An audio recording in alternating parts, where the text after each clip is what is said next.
Thank you. And just get my...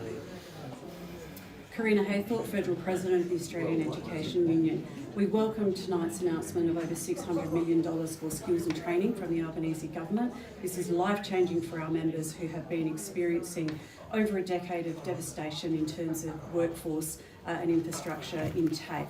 TAFE is the heart of vocational education in Australia, and this commitment tonight places TAFE at the centre of the future made in Australia, and it's very, very good news for our members. However, public schools are the losers tonight because there is no commitment in this budget to full funding for public schools. For our members who are experiencing chronic teacher workforce shortages, escalating workloads, and for students who need that additional help on the ground, this is very disappointing news. Public school funding is unfinished business with respect to the Albanese government, and while we understand that negotiations are continuing between the Commonwealth, between state and territory governments, this has to be resolved this year because resources delayed are resources denied. We're also very disappointed to hear that the capital works funding of $216 million for public schools will not continue. WILLOX, Australian Industry Group. No problem. The 2024 budget is a pretty modest document that's not really going to shift the dial one way or another in the year ahead. The budget makes it very clear that tough economic times are going to linger. We are going to see continued high inflation, increasing unemployment and a deteriorating fiscal position over the year or two ahead.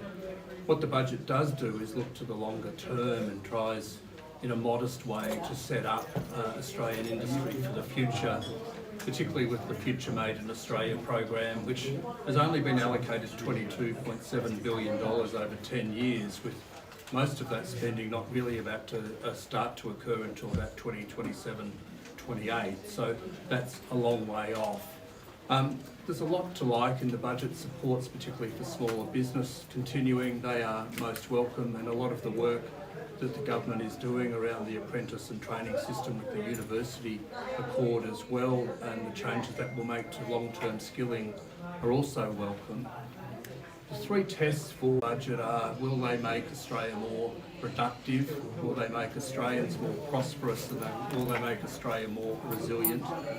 It was disappointing that the Treasurer didn't mention the word productivity at all in his budget speech, and that was a great disappointment to industry because that is our Achilles heel as an economy.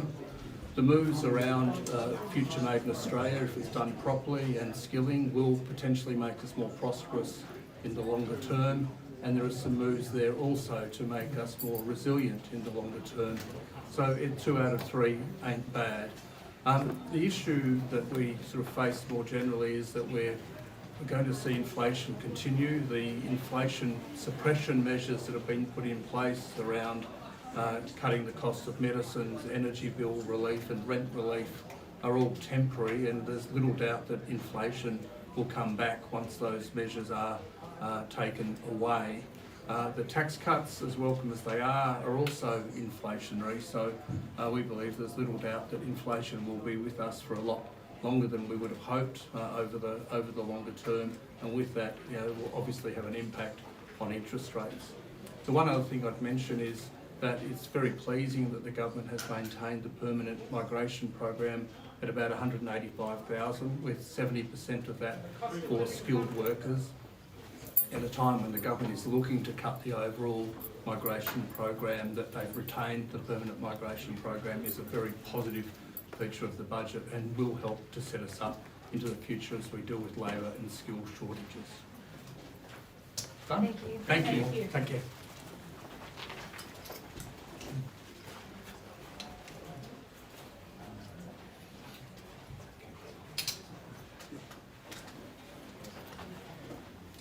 One moment. Just,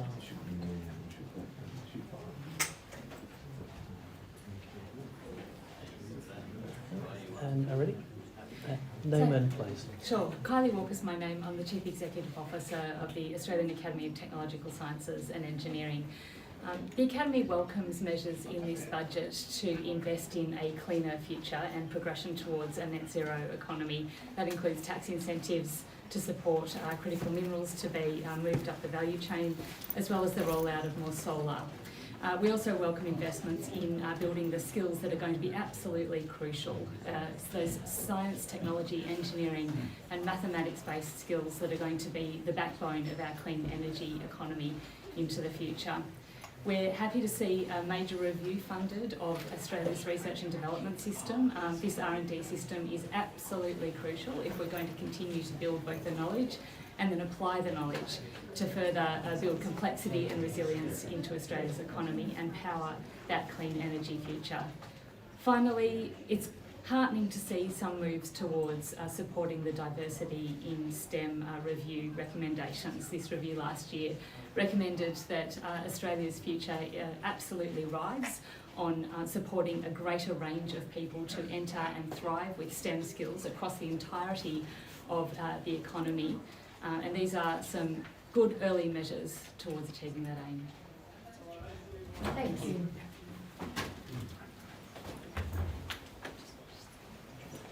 Hi, Mike Zilbus. I'm the Property Council of Australia Chief Executive. I'm just going to retain comments on housing. This is a silver medal budget for housing. It does address housing across the spectrum for all Australians. To do more in this space, what we need to do is get state governments focused on housing approvals, and we need the federal government to focus on bringing more skilled trades, particularly in the construction area, into our country to build the homes that we need. What's the shortage at the moment for skilled trades? We're only doing 2% per annum of the intake in Australia on construction workers. We need to boost that to more than 5% in order to plug the housing gap across the country. Thanks. Can I just drop you down a bit? Oh, yeah. Is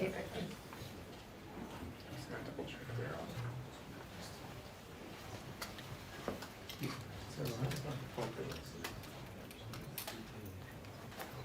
It's not in shot anymore. Oh, yeah, I've just phoned you. Oh, wait for that.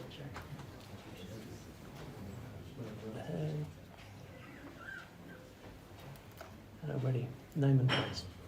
Carolyn Nikolowski, the CEO of Mental Health Australia. Do you mind spelling your surname? Nikolowski. Thank you. And ready. Just looking. We're disappointed that the urgent need for mental health reform hasn't been fully funded in this budget. There is a critical need to invest in our mental health system so that people can get the supports and services they need when they need them.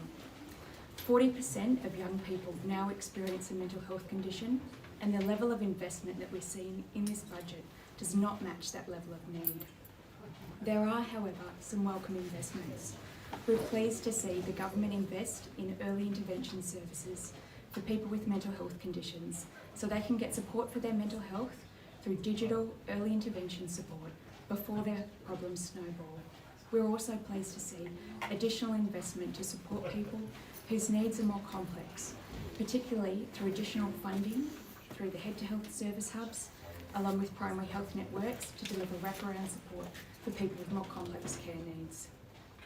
Overall, we're glad to see that the government is listening to the sector and the community, and we look forward to working alongside them to invest in more and longer-term mental health reform in the future. Sorry, how much would need to be spent for it to be fully funded? So in 2020, the Productivity Commission recommended an extra... Can you go from the beginning? Yeah, sure. Yep. In 2020, the Productivity Commission recommended an extra $2.4 billion should be spent annually to deliver priority mental health reforms. We're still not seeing that level of investment. Thank you. Thank you. Okay. And name and place. So Andrew McKellar, Chief Executive of the Australian Chamber of Commerce and Industry. So this year's federal budget treads a narrow path. Certainly a second successive surplus is welcome, but beyond that there's a concern that the fiscal position of the government does deteriorate over the remainder of the forward estimates compared with where it was at the end of last year. In those circumstances, with expenditure increasing with higher deficits than were previously projected and with higher net debt as a share of GDP, increasing from around 18.9% up over 21% of GDP over the period of the forward estimates. It's difficult to see that this strategy is taking significant pressure off inflation, taking pressure off costs and prices. In those circumstances, equally, it would be difficult to see that this budget will lead to a lowering of interest rates any sooner than we otherwise might have expected. There are a number of specific areas that are worth looking at. For small business, there are small pickings. Extended energy bill relief, of course, will be welcome for many of those businesses who qualify. An extension of the instant asset write-off for small business is also welcome, noting that the current year's measure has only just been legislated by the federal Parliament. In terms of skills and training, some ongoing support, an extension of support for apprenticeships is going to provide some breathing space to some businesses. Business sees it as absolutely essential to invest in skills and training for young employees, and apprenticeships are a critical pathway for that. However, the support that's there for the next 12 months is a further step down from existing support, and we are concerned that that won't be enough to arrest the decline in the level of commencements of apprenticeships over that period of time. Beyond that, the Future Made in Australia strategy, much vaunted, I think in practice looks to be somewhat underwhelming. Obviously the focus there is very much on the net zero transition and supporting that and other related measures. Total new spending of $22.7 billion over 10 years actually doesn't amount to a lot. It won't, I think, cause further concerns of the risks that might have come with so-called picking winners, but by the same token, whether or not it will be capable of really shifting the needle and driving higher productivity and greater competitiveness remains to be seen. Thank you.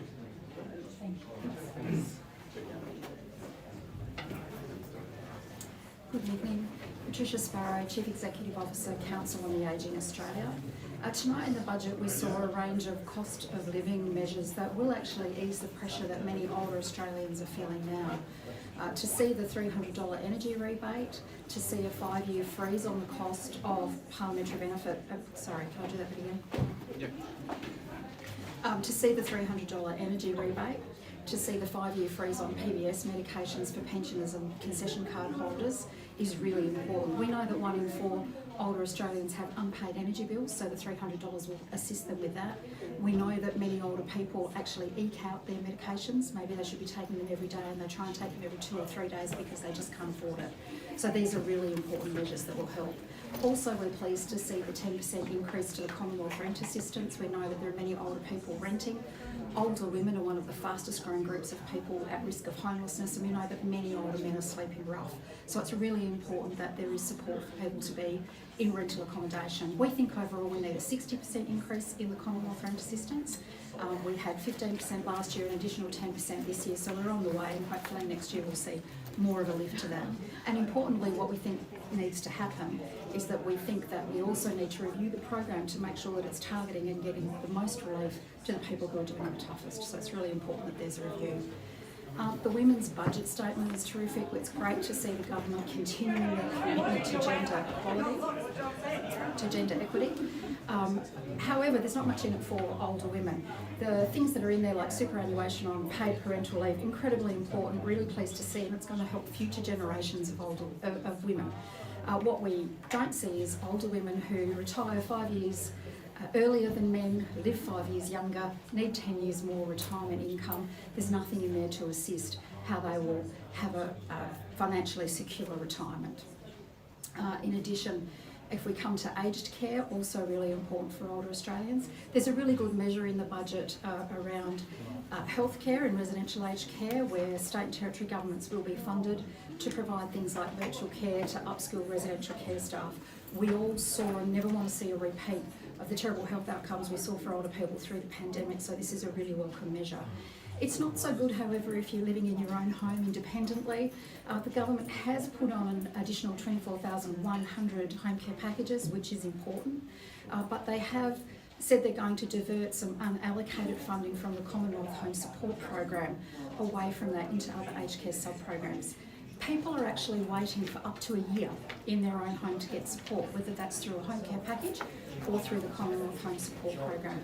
While they wait, they often end up in hospital, they'll end up in residential aged care before they should be in there, or in the worst case scenarios, they die before they get assistance. None of that's good enough. We really want to see an increased investment in that space. And we want to make sure that people only have to wait for 30 days from the time they're assessed. That's our important measure, is that people only have to wait for 30 days. They need the help, they're assessed as needing it, and they get it within 30 days. It helps the older person and it helps their carer.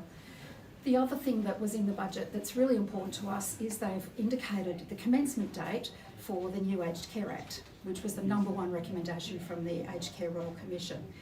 So we've now got an end date, but we don't yet have the start date. And what's really important is that government introduce the bill, the new Aged Care Act, which is actually about giving people, older people, their rights in aged care. This is a really important and fundamental shift. It needs to be introduced as soon as possible, and the Parliament needs to support it so that there's public scrutiny and community conversation about the aged care that older people are going to get, the quality of the care they're going to get, how long it's going to take them to get it, and that it's fair what they have to pay for the services they receive.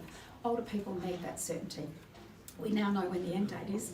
We need to know the start date, so we want government to introduce it as quickly as possible, and we need the whole Parliament to support it, to prioritise older people's rights and make sure that they have them as soon as possible.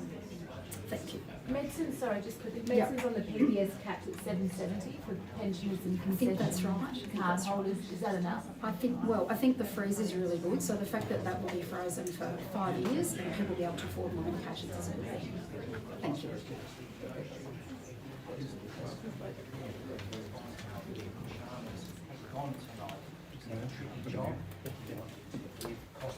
Just your name and place, please. Tom Simonson, Chief Executive of the Aged and Community Care Providers Association. So obviously, firstly, in today's budget, we welcome the commitment by the government to fund pay rises that come as part of stage 3 of the work value case. These pay rises will go to some of the lowest paid people in our sector, some of whom have been waiting years for this set of pay rises. We're really delighted to see the government stick to its election commitment to fund those. That's incredibly welcome and will help us continue to improve our retention rates for staff and recruit more and more of those nurses and personal care workers and others that we rely on so much to deliver the care to older people that they need and deserve. We're also happy to see an investment of just over $500 million in 24,000 additional home care packages.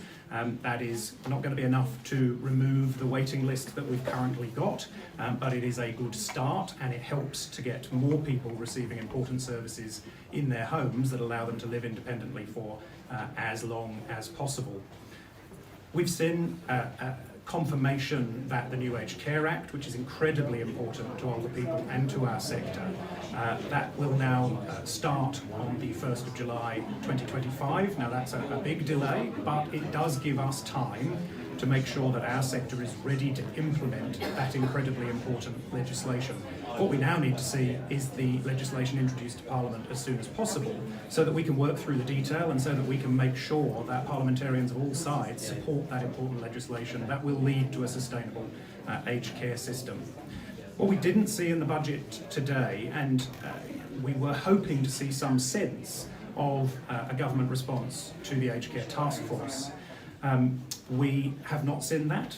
Now that we're seeing that the Aged Care Act will be deferred until 2025, we do need to see real action on ensuring sustainability of aged care services and providers. Older people rely on a viable, sustainable, a flourishing aged care system, and the task force response is what will deliver on that. So we look forward very much to seeing government release that response, and then we call on all sides of Parliament to support those reforms, because our sector needs them, our sector supports them, and we want to see them as soon as possible.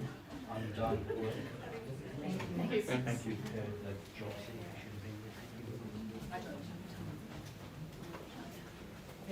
Claire Little, National Director. Just standing up, Norman, Sorry. it's fine, yeah, that's right.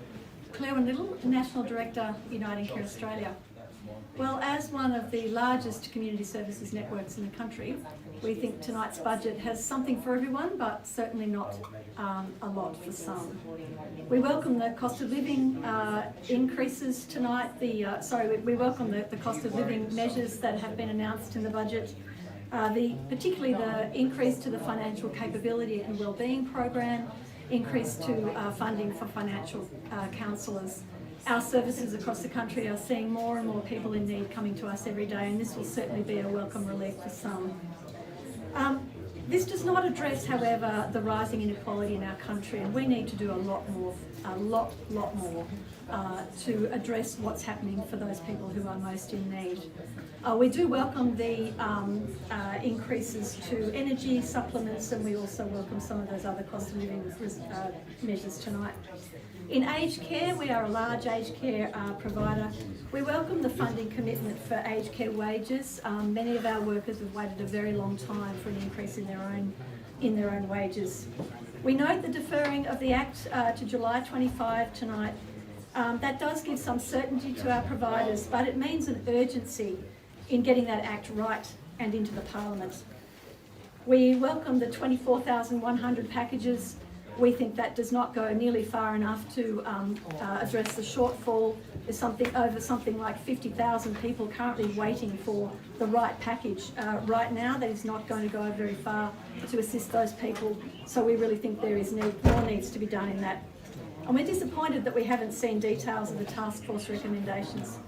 We need a viable sector, and we need to progress this. And finally, we are the Uniting Care Consortium that delivers the Escaping Violence program, and we really want to thank the government for making that permanent and making it into the new Leaving Violence program, and the extension of our current program to June 2025. We really think this is an incredibly important program for many, many thousands of women, and we've seen lives saved as a result. So thank you.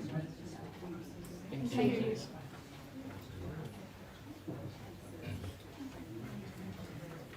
Hi, Dan Cass, Executive Director and Co-Founder of Rewiring Australia. Electrification is the cheapest and fastest way to lower bills and reduce emissions for households. We're pleased to see in this budget the federal government has put in place more building blocks for universal household electrification and the build-out of renewable energy on our grid.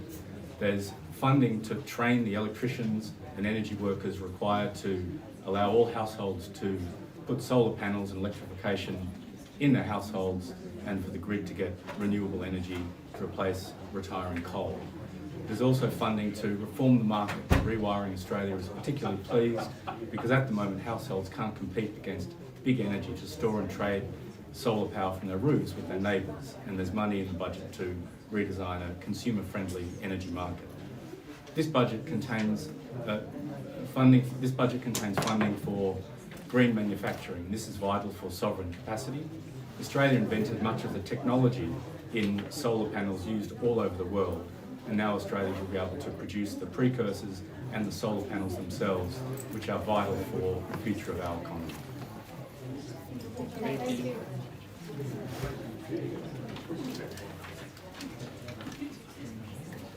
Michelle O'Neill from the President of the ACTU.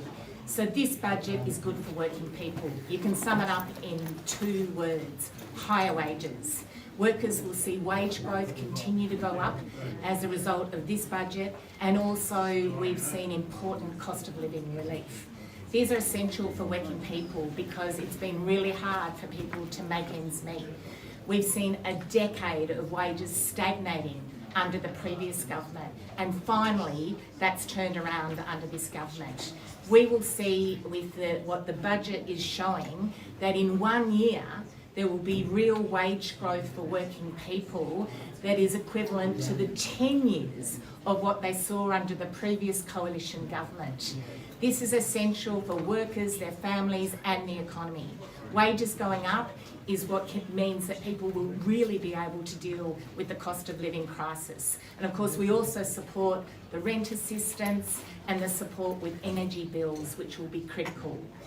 We also see that specific support for women, mainly women who work in aged care and early childhood education and care, is such an important measure from the government. These workers do some of the most important jobs you can ever do, looking after our youngest and our oldest. Really hard, skilled work that's been undervalued forever. So starting to value that work and the government supporting the pay increases needed for these critical care economy jobs is an important measure that we welcome that the government's done. The other thing that is essential for the future is the jobs of the future. And we see with the package in terms of Future Made in Australia, so many important changes that will set Australia up and set Australia workers up for secure, good jobs that we need to transform the economy and our energy system. If we're going to reach net zero, we have to see the change happen in a fast and a fair way. And that's what the Future Made in Australia plan and the Act will do. It delivers support for renewable energy jobs in the places where people need them, creating new jobs that are good quality jobs in communities that we've relied on for decades. This is what working people want to see, that they've got jobs that are supported now, but in the future for themselves and the next generation of workers. This isn't just good in terms of jobs, it's good because what we need to do is transform our economy.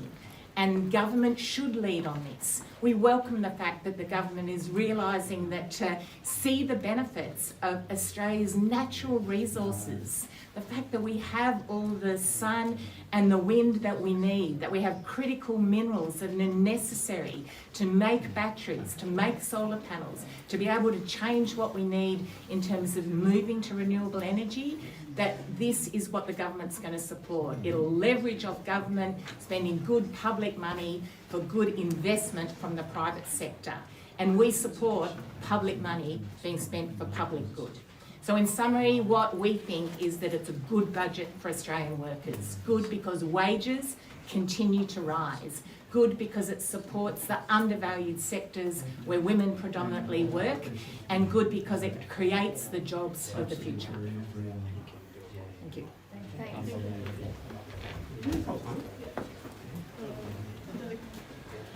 Hi, I'm Steve Robson, Federal President of the Australian Medical Association. I think patients and families around the country tonight will share a sense of disappointment that we have after hearing the budget delivered this evening.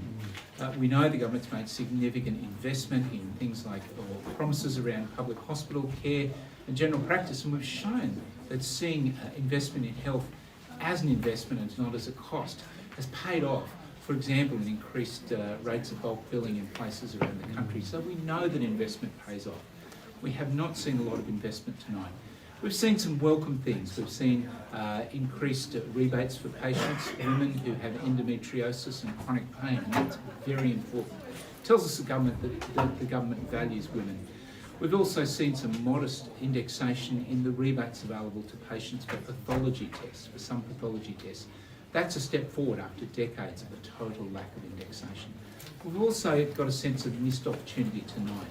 We've seen significant investment in urgent care centres with really no evaluation of whether they achieve anything. And we know there are general practices around the country that will benefit from the funding and probably be able to open for longer and offer the sort of services that are available through the so-called urgent care centres. We've also had a huge missed opportunity around the My Medicare system. We know that rates of mental health conditions, we know that rates of chronic disease are skyrocketing around the country, and there was an opportunity tonight to breathe some life into the My Medicare system and deliver funding. That hasn't happened. We hope this is still on the government's agenda because with a mental health crisis and the large number of chronic disease patients that we're seeing around the country, that funding would be very, very welcome. We've also, I think, had a huge missed opportunity. We've been asking the government to consider a levy on sugary drinks. This would have huge health benefits. It's been demonstrated around the world and would have the potential to raise as much as $1 billion at a time when there are budget constraints, and we think that's a missed opportunity. So in summary tonight, we're giving our report card a B- on the budget for a health perspective tonight. We're hopeful that the government will reflect on this, and as we move forward, we'll see the fact that investment in the health system is great for the country. Thank you very much. Doesn't investment in urgent care clinics take pressure off emergency departments, which nationally are all suffering from that? There's some question about whether urgent care centres deliver anything at all, and there's been no evaluation whatsoever of urgent care centres.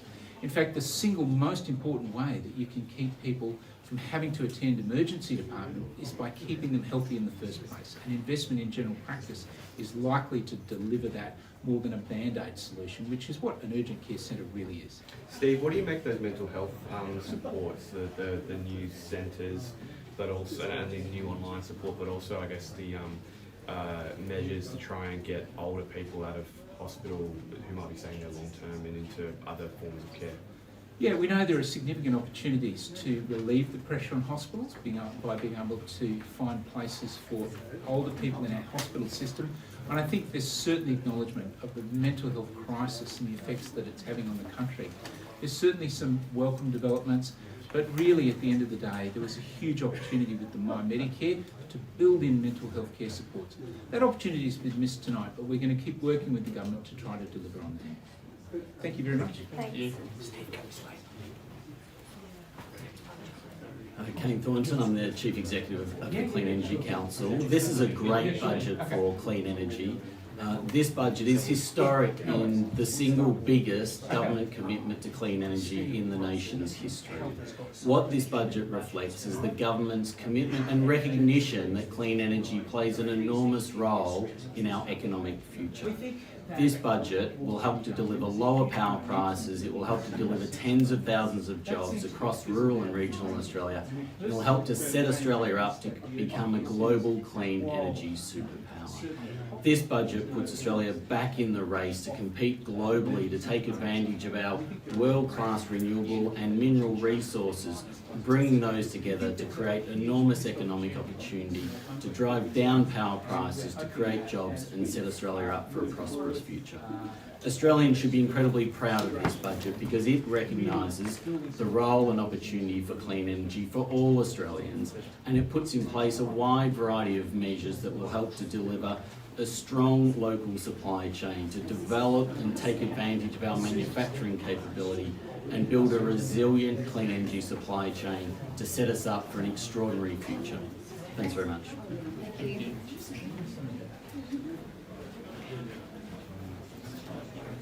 So my name is Cassandra Goldie and I'm Chief Executive Officer of the Australian Council of Social Service.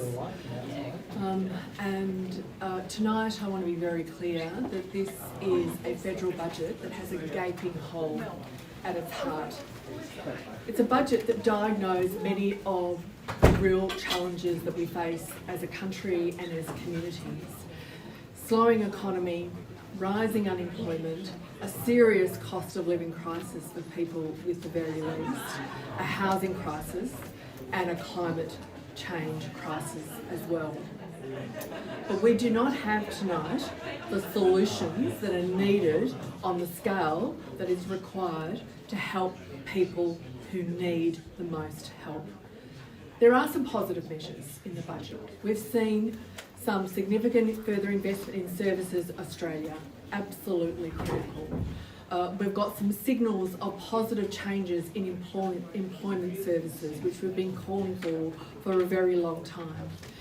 We've seen some major investment now in remote jobs programs, and for First Nations communities all over the country, we know that that will be very strongly welcomed. And we do have some modest investment in critical services like financial counselling and emergency relief, some additional services for homelessness services and for Aboriginal family violence prevention legal services, to name a few.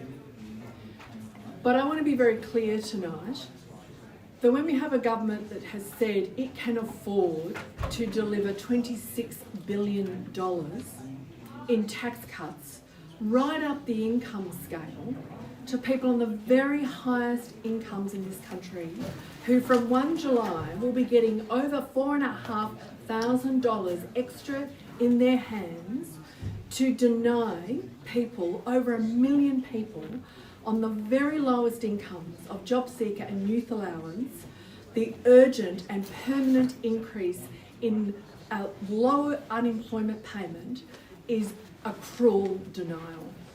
We had a government coming into this budget that said its first priority was to tackle the cost of living. And if you were serious about tackling the cost of living, you would put first the people who have the very least. The young people living on $45 a day who cannot afford to feed themselves regularly even once a day. The people who are on $55 a day, who've been locked out of paid work because of a whole range of barriers that they face, desperately trying to get their hands on a job, but in chronic and acute mental distress because they are facing homelessness and hunger, is serious. You know, in the lead up to this budget, we had 15 of the leading economists in Australia say, delivering this federal budget, the permanent and adequate increase to job seeker and youth allowance. Going into this budget, we had over 300 prominent women leaders from all walks of life calling for this government to be the one that would tonight be able to stand up in Parliament and say, we fixed the adequacy of our safety net so that for women leaving violent relationships, that safety net would actually be safe. And they failed to do it. In the speech and in the budget papers, there are a couple of measures on social security, and I want to explain them to you. We have a further 10% increase to Commonwealth rent assistance.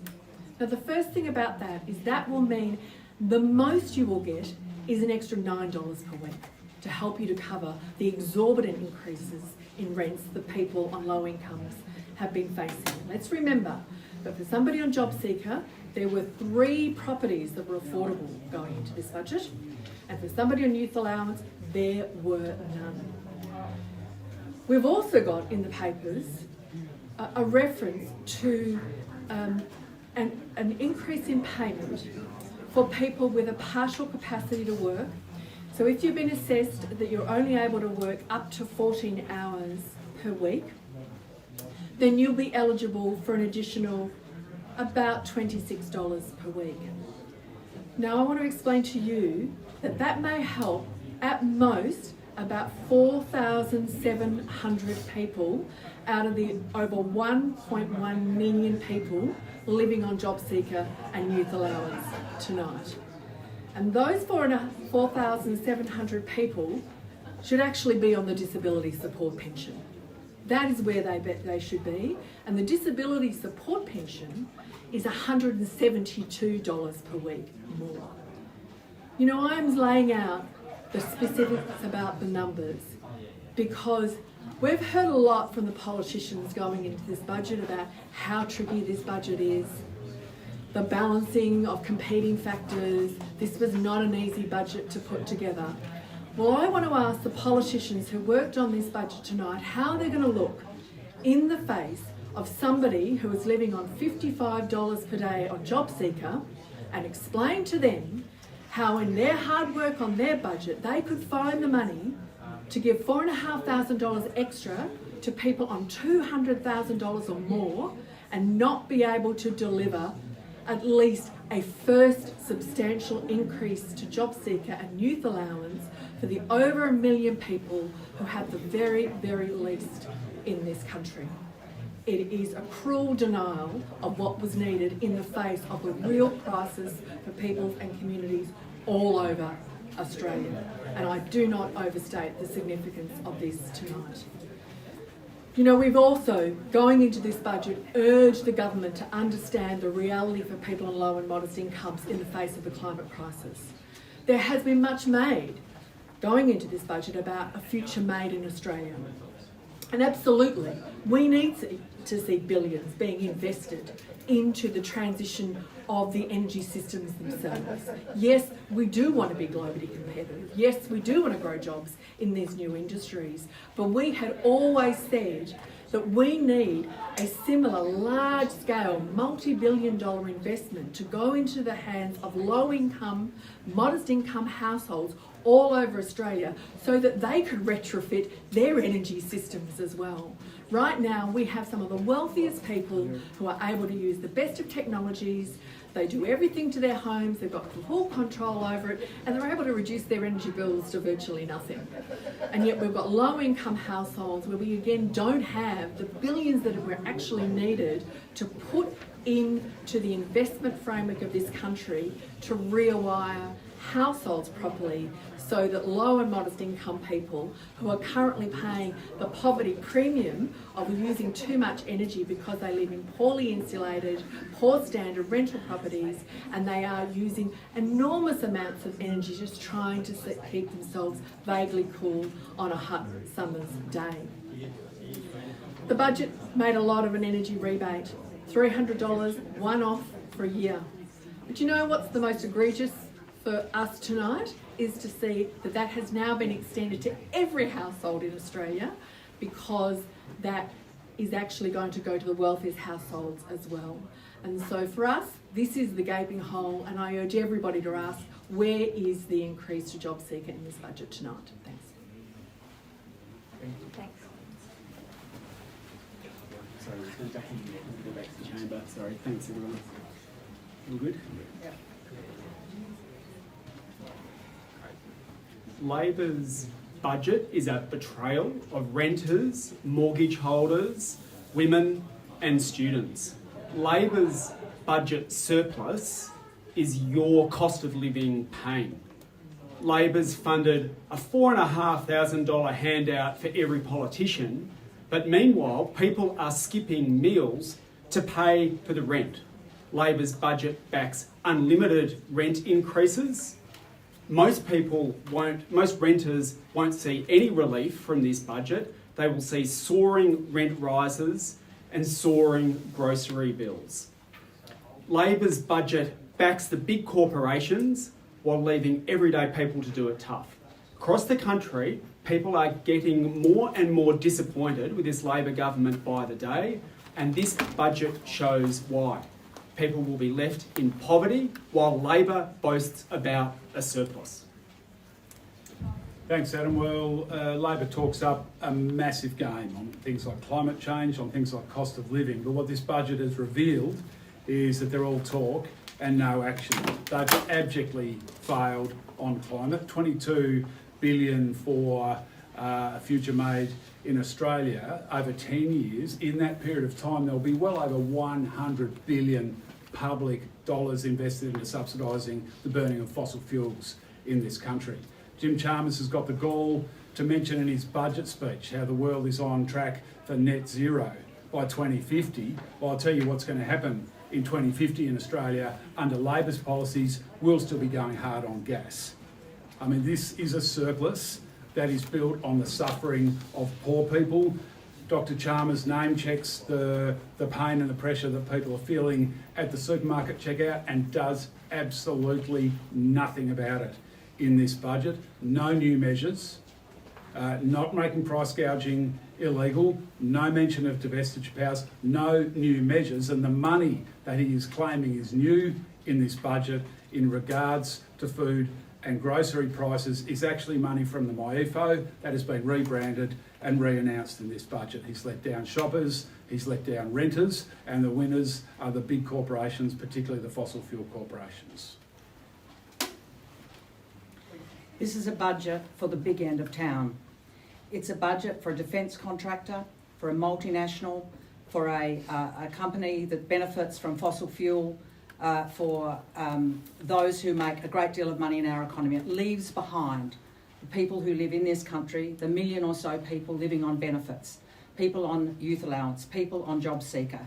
They get so little in this budget, a trivial amount that a small number of people will receive. And we give more to large new computing systems than we do to women's violence and programs that assist women to leave violent circumstances. We are in a housing crisis. We're in a crisis of violence against women. We're in a climate crisis. This budget does not provide solutions on any of those fronts in a way that makes significant difference.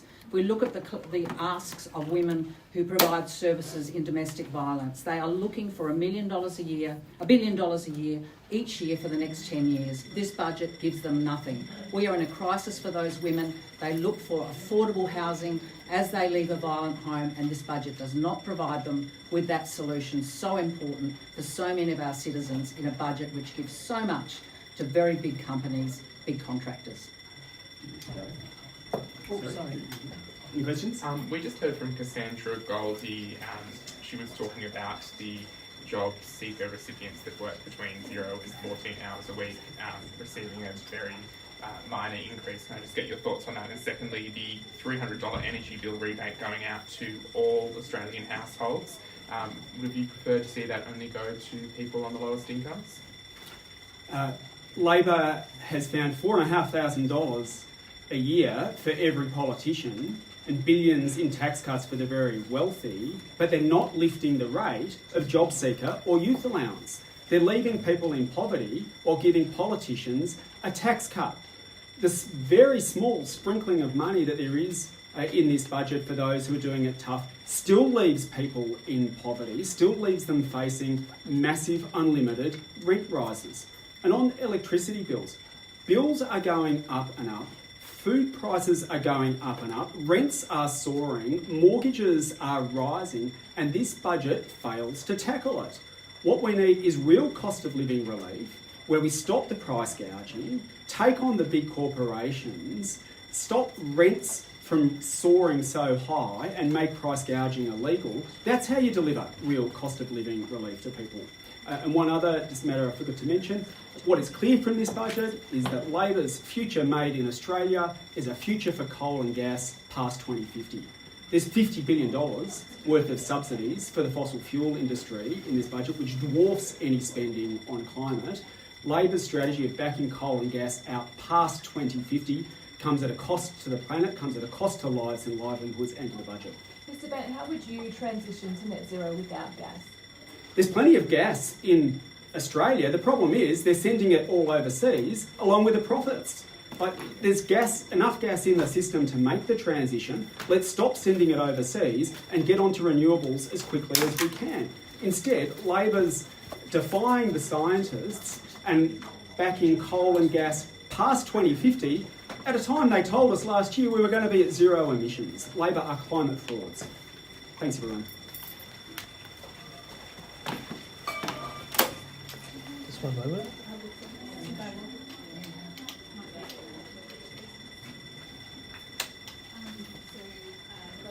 Sorry.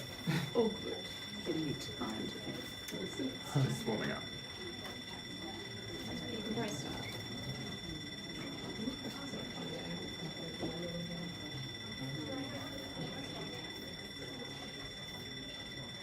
Okay, thank So, you. name and place. Denise Warren, CEO, Master Builders Australia. If we build 1.2 million homes over the next 5 years, then we would have created a situation upon which most people in Australia can afford to buy or rent a home, because supply is the answer to alleviating our cost of living angst in this country. But for us as an industry, the building and construction industry needs to alleviate two things to actually have the capacity to build, and that is around costs and around people. If we don't resolve our people crisis, we won't resolve the housing crisis. And so tonight we commend the federal government, and in particular the Skills Minister, Brendan O'Connor, in a number of announcements that are assisting the building and construction industry. from employer and apprentice incentives for support to the group training organisations, to support in terms of free TAFE for building and construction. Also in support of many migrants in this country who are finding it tough to get their skills recognised. And also importantly, as a male-dominated industry where we only have 14% of our sector being represented by women, a large amount of money to help us increase the women in our industry. Currently, we only have 4% of women are in trade apprenticeships. That's off a base of 1% 5 years ago. I would like to think this money could escalate that significantly more than what we were otherwise anticipating before tonight's decision. Cost, of course, is still a concern. Costs can arise on a range of things. One key cost at the moment that is actually driving down private investment is inflation and interest rates. So this economy needs to ensure that it is actually working collaboratively together, and the budget is a key component of that.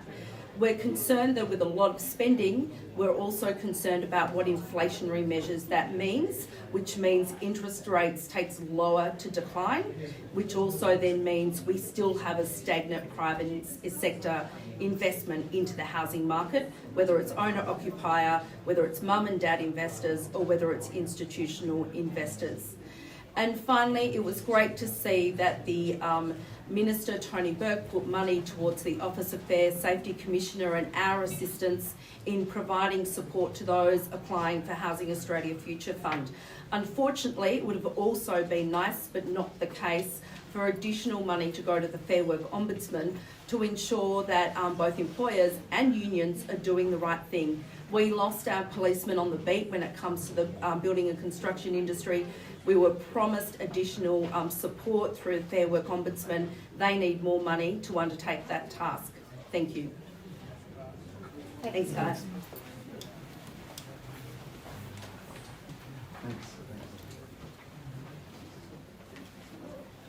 Is it two at the same time? Two at the same time. We'll just go one at a time, yeah, thanks. Introduce both of us? Or? Just yourself. Michael Wright, National Secretary of the Electrical Trades Union. And look, this is the biggest budget in Australia's history for training electrical apprentices. With forecast shortfalls of 32,000 Sparkies by 2030, this budget gives us the platform to start playing catch up to make sure that it's not our workforce that's holding us back. Whether it's housing, whether it's building solar farms, wind, this is the investment that we need to see government start, and it is a great relief across industry to see that we'll have more people like Zan Anthony, our Apprentice of the Year with me today, coming into the trade. You know, from the $50 million for expanding RTOs through to the $20 million in expanding the vet workforce itself, and of course, most importantly, expanding access to that $10,000 new energy apprentice payment. We are relieved and enthused that the government is finally getting behind making sure that we have the workforce to build our energy future. Name and place. Zan Anthony, Z-A-H-N-A-N-T-H-O-N-Y, from the Electrical Trades Union Australia, National Apprentice of the Year. I was actually here just a year ago speaking to the same ministers that were putting this budget together. So it's incredible that they finally started to listen and invest in the future of building renewable Australia.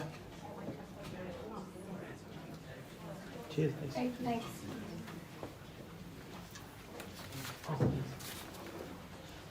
Nicholas Proud, CEO of Civil Contractors Federation.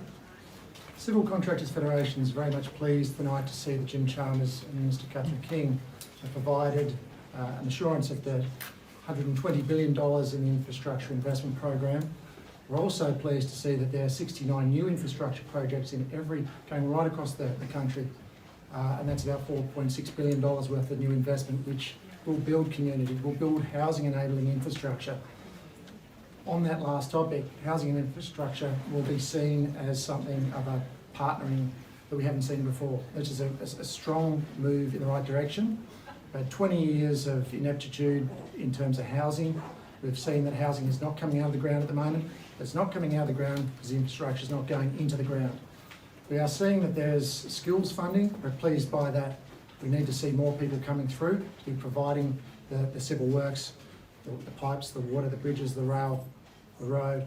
Now these things are essential to seeing housing come out of the ground. And we've seen a lot of people talking about this for a long time. It's a fever pitch, the barbecue stopper. But without civil, you can't do housing. You can't spend $1 in housing until you see civil spent. So we need to see this investment.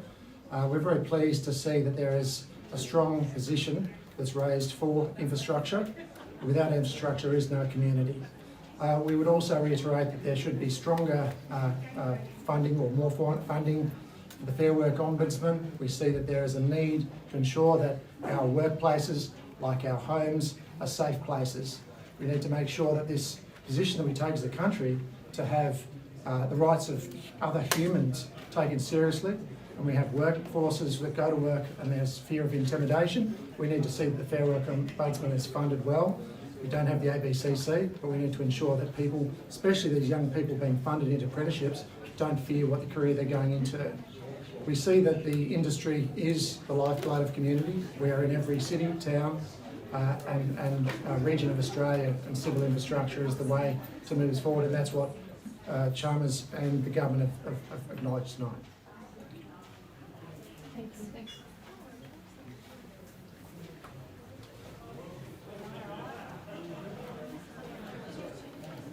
And thank you. Is this your tie? That's right. And name and place. Tom Emelaus, General Manager of the National Electrical Communications Association. We employ thousands of electrician apprentices across Australia.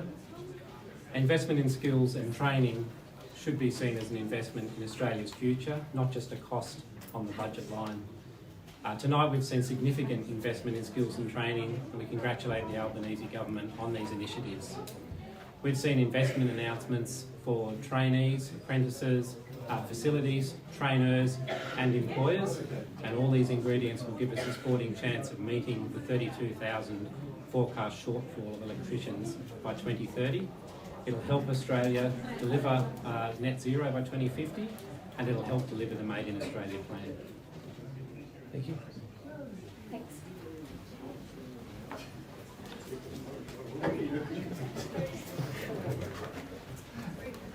Okay, well, Hey, straight. Dr. Nicole Higgins, President of the Royal Australian College of General Practitioners.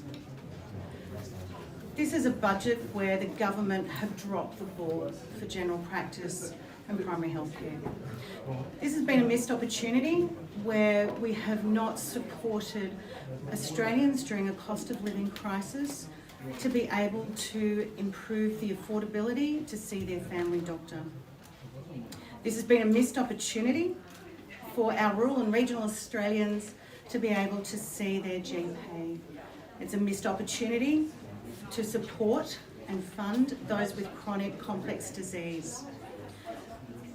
We know that the commonest presentation in general practice is complex disease and mental health, and yet that has been missed in this budget also. We've had a missed opportunity to fund the first 2,000 days and set up our children for success with their parents. And it's been a missed opportunity when today we found out that 1 in 10 of our medical students, only 1 in 10, is choosing general practice as a career because it's been devalued and defunded. When we're trying to improve our workforce and grow our own, there was no mention today about how we would grow our general practice workforce. So at a time when we're trying to strengthen Medicare and support our patients during a cost of living crisis and make care affordable, this budget has dropped the ball. So thank you. Thank you. Done.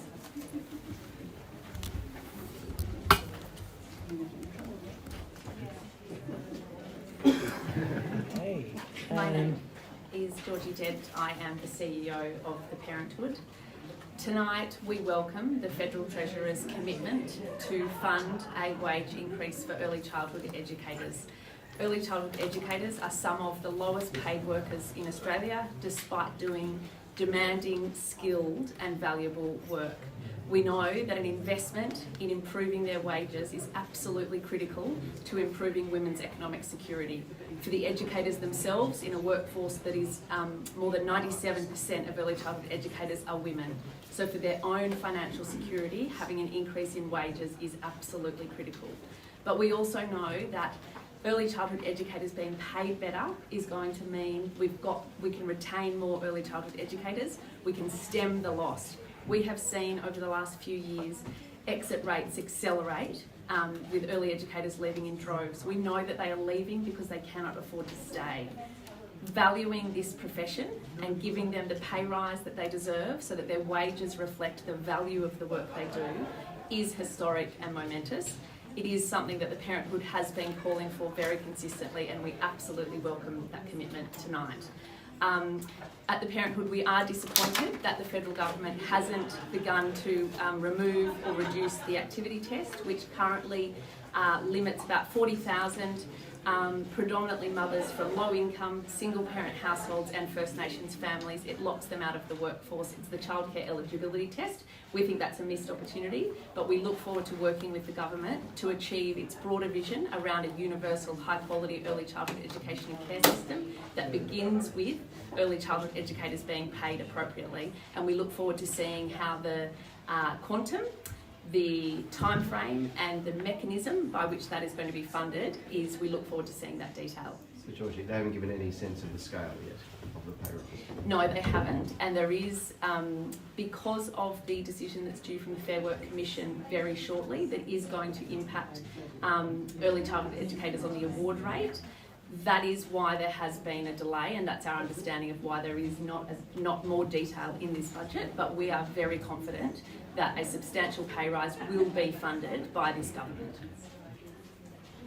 Thank you.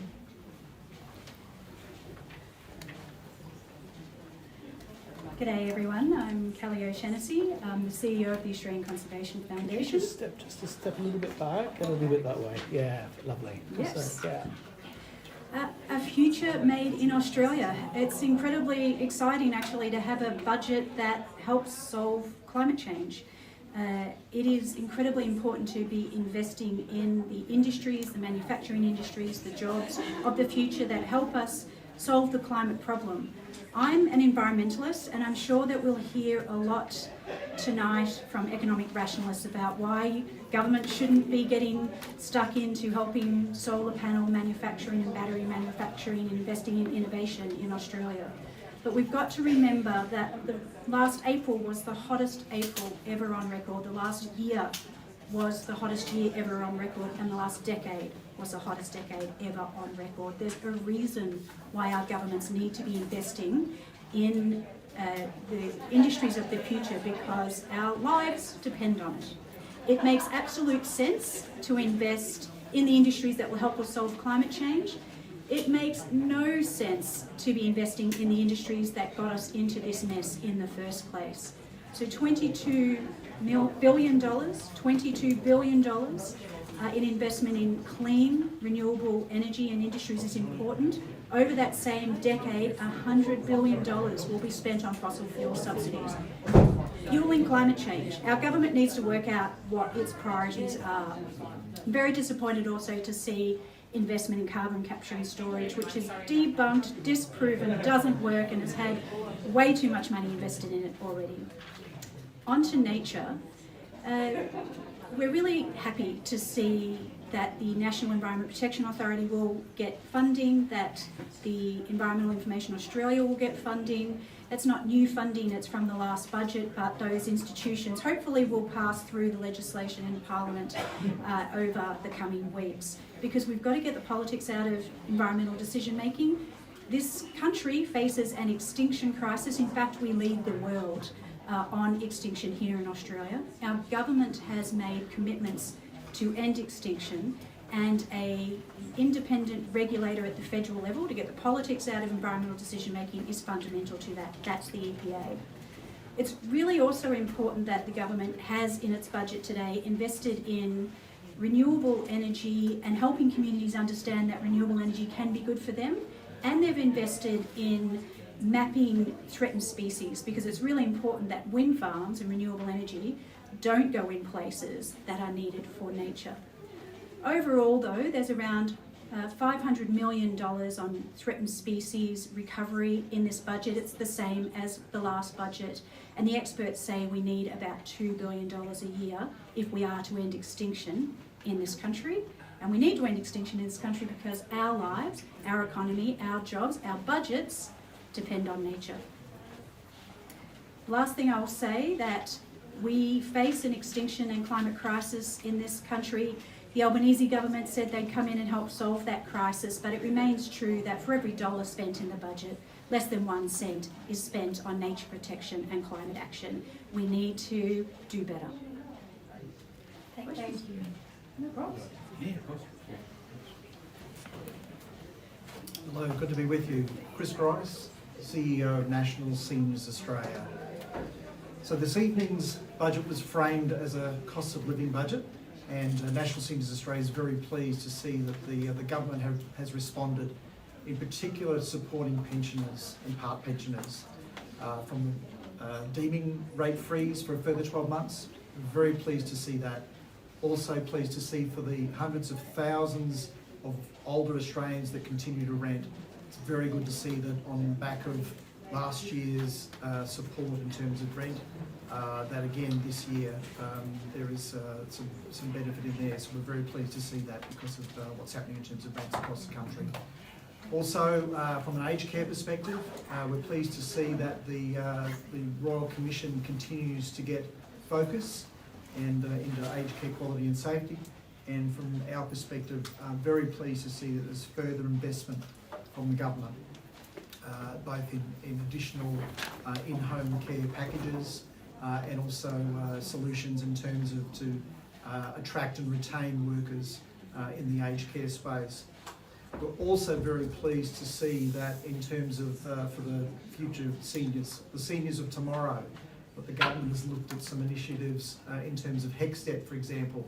We're very pleased to see that there's been support provided to students in terms of relief as far as HECSTEP is concerned. They are tomorrow's seniors, and we know that it does have an impact in their capacity to be able to borrow for their first home, for example. So we're very pleased to see that particular initiative. And also in terms of funding retirement in the future, also superannuation being paid on paid parental leave as well. Very pleased to see that because that's going to have an impact for tomorrow's seniors. Thank you. Thanks. Are you hearing as well? John Grimes, I'm the Chief Executive of the Smart Energy Council. Tonight's budget changes Australia's future. $22.6 billion backing Australian businesses that are building the transition to a low carbon economy future. This is exploiting the critical minerals that we have in abundance. Value adding here, it's about national security and resilience, it's about job creation, it's about investment and economic development. It's a huge shot in the arm for communities, regional communities, right across the country. It's about backing the renewable hydrogen, which in turn will pull through the mega projects of solar, wind, that will underpin a green iron manufacturing capability in Australia. It will turn Australia from being an exporter of climate problems to an exporter of climate solutions. It gives us a fighting chance to not become a Kodak economy, stranded as the whole world transitions. It's about engaging with communities, with workforce. It's about training, women, diversity. So a massive investment into Australia's capacity and capability. It exploits our national competitive advantage, which is access to the best renewable energy resources in the world. This is a red letter day for the renewable energy industry, for Australia's economic future, for the transition of the nature of the Australian economy. Tonight, the Smart Energy Council gives this budget an A. Thank you. Thanks. We'll get you up, you've been standing. I did have a seat. Thank you. Thank you. Melissa Donnelly, National Secretary of the Community and Public Sector Union. Public sector workers and the millions of Australians who rely on public services every day will welcome tonight's budget. We always knew that after a decade of cuts and privatisation, outsourcing under the last coalition government, it was going to take a number of budgets to rebuild the capacity and capability of the public service. It's pleasing to see the Albanese government continue that task tonight with an investment of 17,000 jobs into the public service. This is important for everyday Australians who rely on public services. What it means in reality in Services Australia for a new mum waiting for a payment, for a pensioner waiting for their claim to be processed, is they won't have to wait as long. We're already seeing the investment in new staff in Services Australia start to address those processing and backlogs and the delays. For Australians with a disability, the investment in the NDIA will mean they'll get greater support when accessing NDIS services, and they'll wait for less time. In Veterans Affairs, we'll continue to see improvement in services for veterans who are seeking support.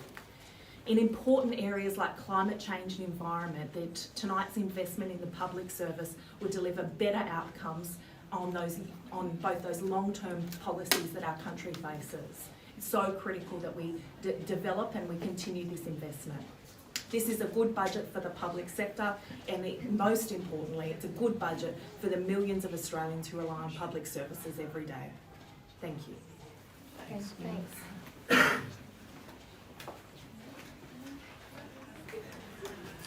Thank you, sir.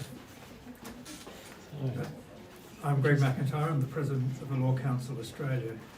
We were hoping that this budget would tell us that the government was providing sustainable funding for Aboriginal and Torres Strait Islander legal services, women's legal services, and family violence prevention legal services and the other community legal services throughout the Commonwealth. We were hoping that it would tell us how much the Commonwealth would provide to the National Legal Assistance Partnership with the states and the territories. It doesn't do those things. It doesn't provide sustainable funding. It does provide some incremental increases, which will provide some wage parity for those people working in those community legal centres. But those community legal centres are going to have to look at whether they have to wind back their services coming up to the end of this financial year. So in that sense, it's disappointing. We hope that the Commonwealth will tell us in the near future what they're going to do in relation to the National Legal Assistance Partnership, which needs to be resolved by the end of this financial year. There was only that 1 year extension, I think, to the NLAP, wasn't there? Would you like to see more certainty? You talked there about services having to wind back their offerings and so forth. Well, yes, that's the problem. And these services can only contract employees for short-term contracts. They can't give them any certainty of continuity of employment. And so without knowing that they can provide them with wages, they may just have to cut back, not renew contracts. Thank you. Thank you. Thanks. Good evening, Joanna Kay, General Manager of Zero Carbon Hydrogen Australia. Well, tonight's announcement puts Australia back in the global green hydrogen race. This is something our members have been asking the government to do. At Zero Carbon Hydrogen Australia, our 100+ renewable hydrogen leaders have been asking government to recognise green hydrogen as the future fuel for Australia. Tonight, we see a government that sees eye to eye with the green hydrogen industry. Thank you. Thank you.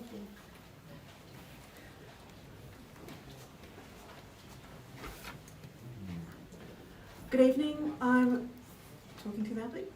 Name and place. Yeah, that's what I was Yeah, going to do. Starting with a hello. I'm Rosalind Dundas. I'm the acting CEO of ARACI, the Australian Research Alliance for Children and Youth. A future built in Australia will be built by and built for Australia's children. So we need to put their well-being at the centre of everything we do.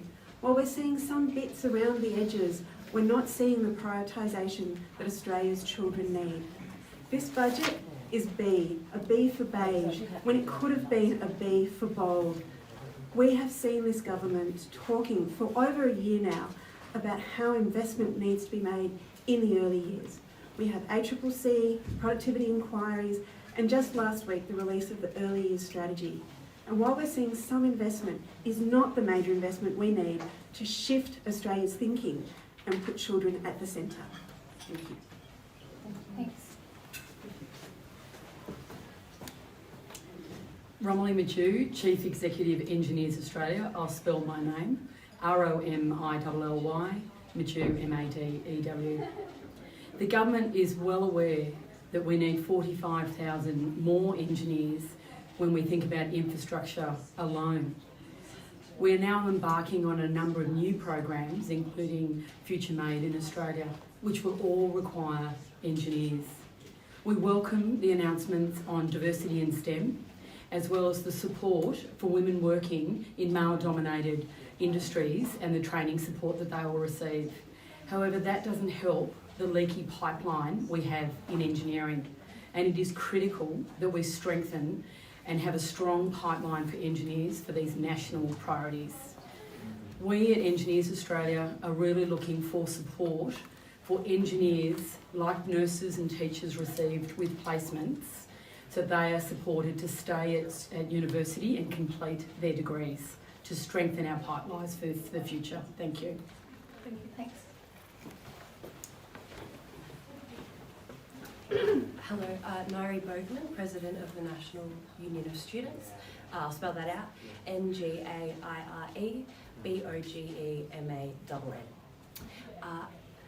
It is an indisputable fact that students are shouldering the burden of an unprecedented cost of living crisis. And through tonight's federal budget, the government has shown that they are aware that the 1.2 million students in Australia are doing it tough.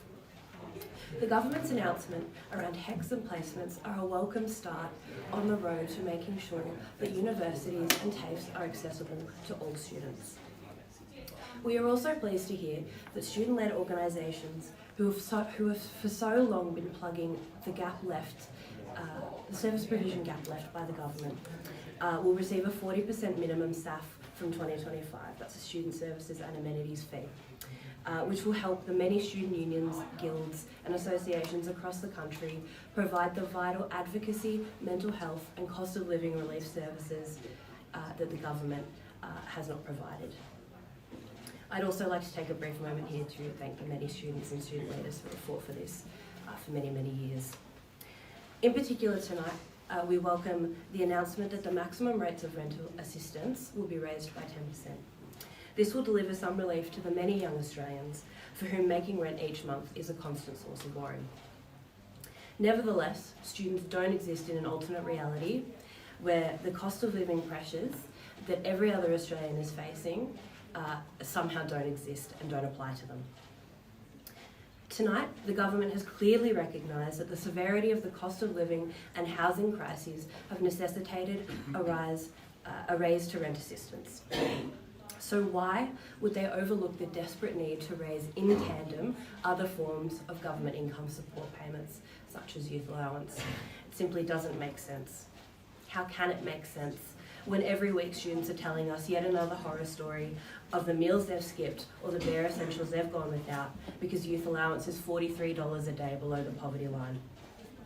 How can it when food pantries at campuses across the country are absolutely overwhelmed with hungry students who are seeking relief through student union-run services as their government leaves them behind?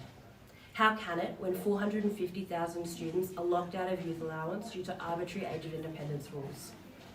To build a tertiary education system that can support and attain the government's dream of 80% of Australians with a tertiary qualification by 2050, we need to see a holistic approach to student support so that we don't continue to see more than 50,000 students drop out of university study every year. What students on the ground know is that these dropout rates have a reason: the cost of living crisis. The government's own Economic Inclusion Advisory Committee just last month reported that on the whole, payments including youth allowance was simply not enough to live on. Every system that exists to prepare young Australians to be productive members of tomorrow's society must be fit for purpose. We are crying out for policies that reflect our lived experience and don't force us to choose between our dinner and our degree. Thank you. Thank you. Thanks.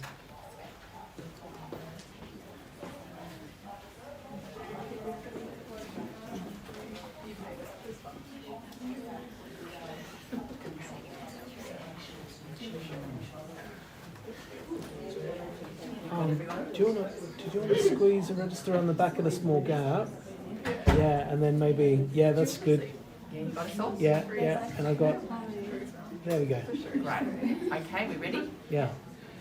Carolyn Smith, Early Education Director, United Workers Union. I've got a couple of educators who will also speak once I do some opening comments. So tonight we saw a historic milestone for early education. We saw the Treasurer commit to wage increases for early educators and that the money is in the budget for those wages. That is an incredible step forward for our early educators. It's a step forward. It means they can afford to stay in the job they love. It also means a recognition of the incredibly important work that educators do and how important they are to children in Australia, to the social, emotional and educational outcomes of young people and children in Australia.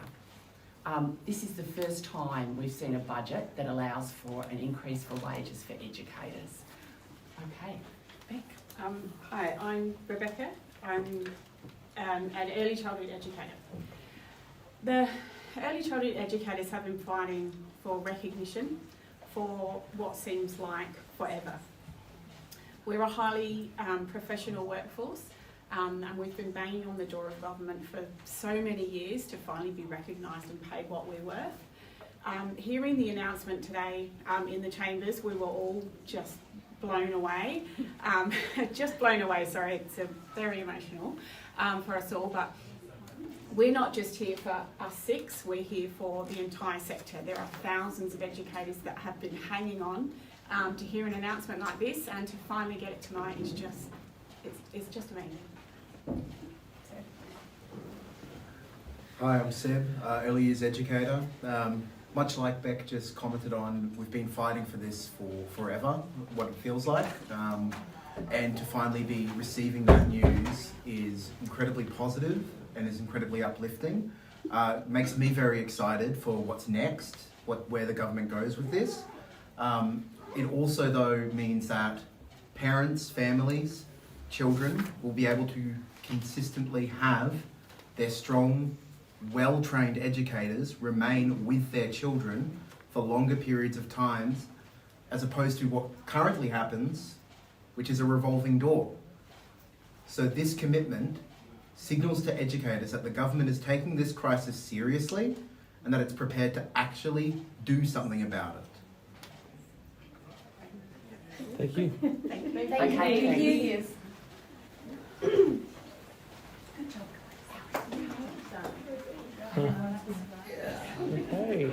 Just, so, name and place. Julie Price, Executive Director, Community Childcare Association. We're one of the employer representatives that has been bargaining in the multi-employer bargaining for early childhood educators and teachers. And we, like our union colleagues, are super excited tonight that there's been a public commitment to fund an increase in wages for early childhood educators and teachers that we've long been calling for. It also means that the federal government have listened to the community not-for-profit sector, which we're also really pleased and excited about, and looking forward to it being the first step to a truly universal system of early childhood education and care for all children and families, no matter where they live or how much their families earn. Thank you. Thanks. Thank you. Hello. Hi. Just centre the black line, the microphone there, sorry. Just come a bit forward. You're right on, yeah, come forward. Yeah, that's it. Just name and place. Sure. Community Early Learning Australia, CELA, Michelle Carnegie, and we represent community managed services in the multi-employer bargaining process. So we're incredibly excited today. This is the type of commitment that we've been calling for years, and it will lead to professional wages across the sector. for educators and for teachers. This is also going to lead to quality outcomes for children and greater access for parents. Thank you. Thanks. Good news, guys, I'm your last. Wow. Just centre up to the black line, black mic. Yeah, that's it. And, I'll just grab my. Name and place. Hi, I'm Helen Daly-Fisher. I'm from the Equality Rights Alliance, which is one of the 6 national women's alliances. And tonight's budget doesn't contain a lot of surprises from a gender perspective because an awful lot of it was pre-announced. However, it's got some really good, solid commitments, and in particular, we'd like to particularly congratulate the government on the early childhood commitments in relation to wages for women in those sectors. One of the things this government's really getting right is reassessing some of those problems that we have around gender pay gaps that sit across sectors, particularly those that are in women-dominated sectors. We've seen that with the aged care work already, and now we're seeing it with the ECEC sector, and that's a really good step forward. What we're not seeing, unfortunately, is a focus on the community sector, which is another women-dominated sector, which does have a very strong history of underpaying women, and is absolutely critical to areas that Australians really care about, like violence against women. And so when we are in an environment where we are losing women every week, it's critical that we are properly paying the women who are working in the refuges. And yet we don't see any work being done on that.